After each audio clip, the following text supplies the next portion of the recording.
Hi everybody, and welcome to the next video of our series on tarot. This being the second video of many. We ended with the major arcana, card number 3.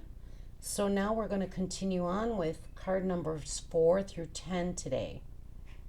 Now, card number 4 is the Emperor. This card represents a father figure, someone strong, kind of an imperial male figure, either in life, your inner circle, in society, or maybe a mentor or someone you look up to. This person is usually responsible for the protection of others. A person can also be of world power and strength, or who is also a very wise teacher, and sometimes they can be both. Now, this card informs you cannot compromise with your conscience, though. Basically, if it's worth having, then it's worth earning or fighting for. So that's about putting your money where your mouth is, basically. Now, in a reading upright, this card means authority and wisdom with ambition and leadership. So it's the ability to govern wisely, basically. Now, at the same time, it also shows compassion and protection and aid to others. Now, you will have success when you see this card in your layout, as long as it's upright. Now, if it's reversed, it means immaturity, confusion. It can also mean a loss of power. It can also show the ability to create enemies and actually having the probability of not reaching your goals. So, this Emperor, this card teaches people to work together and to remember it's all about protecting from any outside dangers. Now, that's pretty much what knights were back in the medieval times. They were willing to defend those that could not defend themselves and even die while doing it. Kind of sounds like our military today, too, doesn't it? Or law enforcement or corrections or anything like that. So, that's the number 4 card. And now we're going to move on to number 5. Right here, the Hierophant. This is actually my key card. And we'll go through key cards here. In other series after the layouts, we'll go into how you can find what your key card is. So this is number 5. And it's pronounced the Hierophant. And this one's about beliefs. So basically, it describes someone who's achieved a good station in life. They have high personal standards. They're of moral character, ethical behavior. They also present situations that require vows or commitments. But in work, it's all about having faith. You just believe that someone is looking out for you, and when in doubt, you know what? You just pray. So basically, just have faith and remember there is a higher power that's looking out for you. So we're going to go ahead and talk about whether this card can play with other cards nicely. It can, because when you strategize, you're going for the Hail Mary on this.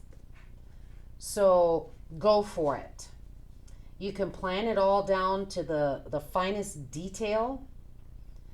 But now, if this thing's reversed, it may not turn out as you expect. And that disappointments, barriers, obstacles, they're all very possible. You're just going to have to hold out in order to get what you want. So you just got to have patience with this card. Now, I'm going to go ahead and also go into another side of this meaning. This person can also stand for being, what's the word I'm looking for? Like an interpreter of a spirit or a god. Kind of like how Catholics look to the Pope. The priests look to the Pope. They see that Pope as that's the person that talks directly to God. Or to other prophets that other religions believe talk directly to their God. That's how they see this one. Now, it's basically the divine will, or otherwise known as an interpretation basically of the law of that God according to the personal and social codes of behavior. Now, this is a religious authority no matter the denomination. So if I was reading it upright as far as that side of, again, these just depend on how the other cards are influencing it, that there's two sides of this. There's one very personal one, there's one very faithful one, religious one, belief one. If it's upright, it means goodness, kindness, mercy, and a bond, almost like in marriages or contracts. It also means understanding and inspiration, creativity. But basically, it's like it's a journey for the truth and religious needs or inclinations. Now, it also stands, again, like the other one, for moral and ethical reasons. Now, if this was reversed on this side of it, it can mean being overkind, overconformity, just extremes, okay? All kinds of extremes, good or bad. Now, it can also mean feeling like a prisoner in your life or being weak, because I believe it's because you lack that faith. Now, someone who also has lowest self-esteem and always has that need to feel accepted by everyone or everything, it also represents someone who has that actual power to advance or defeat you. So, this is a very in-depth card. Now we're on to the next one, the Lovers. This is number 6. Ooh, let me see if I can get that thing centered. Now, this card means the union of opposites. The picture kind of describes what the card is. Now, it also stands very much so for any kind of a commitment or contract that's been made, especially an agreement between any party. But yeah, it does pretty much relate to relationships or intimacy.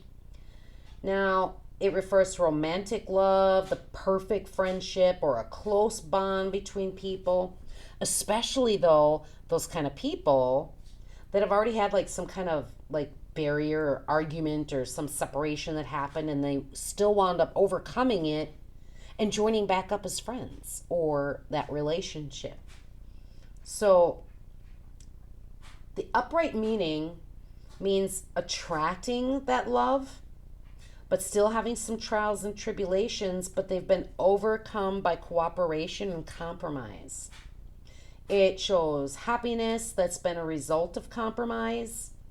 You kind of get the gist of that. But reversed, this is actually one that's like the reverse of what I just said. It's unhappiness, it's failure to compromise, conflicts and arguments that are continuous and are prompted by immaturity. Now, these divisions are usually caused by these things and unrealistic goals, and they bring that unhappiness that's foretold on the reverse. Now, this card also means to remind us about the commitments, though, and the value of our word, especially in relationships. So, very important to remember that. Now, the Chariot is number 7. Okay, let me see if I can get this up in here, right? It's like looking in a mirror, I swear. Okay, the Chariot. This card means a battle between two things. And it's usually positive and negative. It's right and wrong, or good and evil. You kind of get that? Now, generally, these cards, like I said, I use for my demonstrations because they're very simple. But in this particular card, I know that they showed the two things being the two wheels and the pedals. See how that design is on the pedals there? Yin and yang. Get it? The two wheels, left and right. See all these comparisons? Okay, I still find that the original Chariot, which is almost a person looking like an Egyptian that's in one of them Egyptian chariots being pulled by two horses, and one's white and one's black. And it's about decisions. It's about comparison. It's about challenge. It's about all of those things. You can see right or wrong, left or right. See the two horses that were black and white. Right there, yin and yang, black and white. So in a reading upright, it means you're winning over your enemies and accomplishments despite the obstacles that you're coming up against. It also means victory over huge odds and mastering those opposing forces. It could also mean that you've received some good advice or even some eminent help that you might have needed in a great time. Uh, it usually helps you to overcome things as a result. But now, if this was reversed, it would actually mean a conflict or a war. Now, it doesn't mean war in a sense of, I mean, it can, but, you know, military going out and fighting in a war. It could also mean a war in the sense of, well, like War of the Roses. It could also be a war meaning, are you fighting for your job? Are you fighting for a position? So you kind of get the idea of that. Now, it definitely means there's no harmony. There's defeat in the picture. There's arguments and spats and just general trouble. Now, this card is a great example of living what you learned and learning from what you've lived. You're living by that experience so that you've already been there and done that, and now you know what not to do or what to do. Okay? Now, the next one, Justice. She's a good one. And she don't take shit from nobody, I'm telling you. Now, she believes in core justice, and it doesn't matter what any of us think, what any written word thinks, what any law says. Doesn't matter. She is absolutely impartial way of doing things to anyone. She does it all her own way, and she's unbiased and extremely fair. Now, she stands up to everyone and everything and absolutely stands for all that is fair and good. Now, she's not swayed or influenced by society or white collars or people of positions. What she says goes, and no one can change it. Now, if in a reading, if this is upright, she is standing for absolute equality. She can be a fair judge and sometimes even depicts a winning strategy in legal matters. Because she's impartial, this card is usually indicating something having to do with the court system or other legal matters. However, if this is reversed in your layout, it's going to stand for inequality, abuse of the legal system, maybe some unfair punishments, or maybe punishments that don't even fit the crime, or maybe even discrimination. So, like I said, she's pretty serious. Now, we move on to number 9. Here's the little number 9. The Hermit. Now, this card describes kind of like a sabbatical or a spiritual journey, or even a need to discover something. It also means to kind of shed some light on a situation. Sometimes it represents the need to just go within yourself and seek out those answers.